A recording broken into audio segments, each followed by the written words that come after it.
मी आज घोडबंदर रोडचा जो घाट आहे आणि रेतीबंदर घाट परिसर आहे त्या परिसरामध्ये आज प्रचंड खड्डे आहेत. तो मूळचा रस्ता जो आहे तो जड वाहनांचा आहे आणि तुम्ही जर कधीही त्या रोडने आलात तर जीव मुठीत घेऊन यावं लागतं. आणि तिथले जे रस्ते आहेत त्या रस्त्याला मोठे मोठे खड्डे आहेत. म्हणजे त्या घाटातल्या रस्त्यानं कधी कुठला ट्रक कुठल्या ट्रकवर पलटी मारेल आणि कुठली गाडी त्या ट्रक खाली जाईल त्याचा काहीही भरोसा नाही. मागची 9 वर्ष मी वसई विरार पालघरचा मनसेचा जिल्हाध्यक्ष म्हणून काम पाहतो. 9 वर्षापासून त्या रस्त्याची परिस्थिती तसेच आहे. इथले राजकीय नेते फक्त 3,000 कोटी 5,000 कोटी फक्त आकडे फेकतात, बरोबर. ऍक्च्युअल तिथली परिस्थिती मागच्या 8-9 वर्षापासून तीच आहे. त्यात कुठल्याच प्रकारचा बदल झालेला नाही. त्या रस्त्याला आतापर्यंत मागच्या 6 महिन्यात 16 ते 17 लोकांचा जीव गेलाय. गेल्या महिन्यामध्ये एका 22 वर्ष तरुणीचा जीव देखील तिथे गेलेला आहे.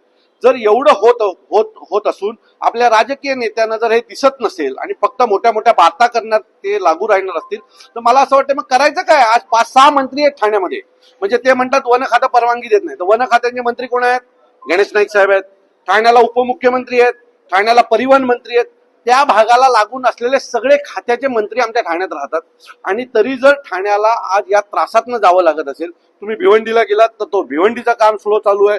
तुम्ही या वसई रोडला गेलात तर तिथली परिस्थिती खराब आहे. एवढ्या वर्षाच्या त्या परिश्रमानंतर आम्ही आता कुठेतरी त्या कोपरी ब्रिजच्या जाचातनं सुटलेलो आहे. हे सगळं पाहता बरोबर इथले नेते फक्त आकडे फेकतात. काम त्यांच्या मतदारसंघांमध्ये कामं झालेली नाहीयेत.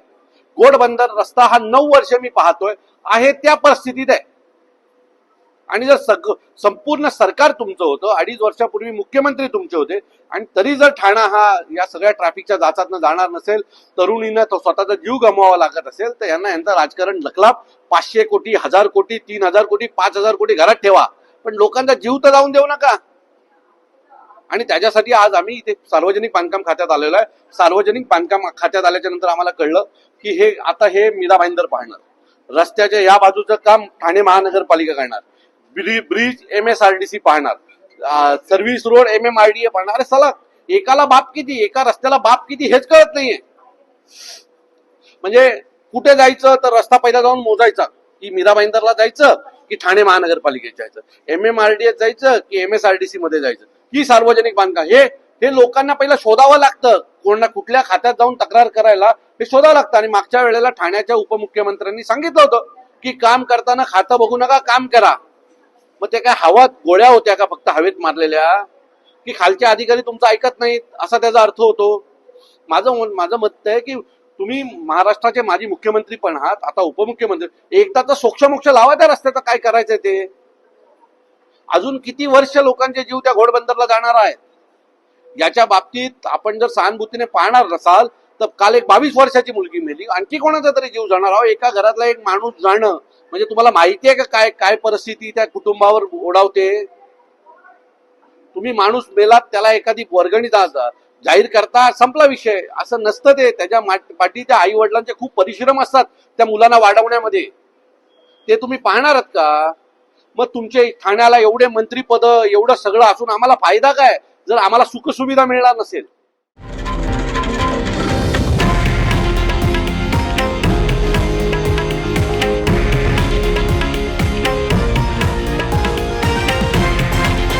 हे आहे देशातील नंबर 1 न्यूज नेटवर्क आणि आपण पाहत आहात TV9 मराठी, एकमेव.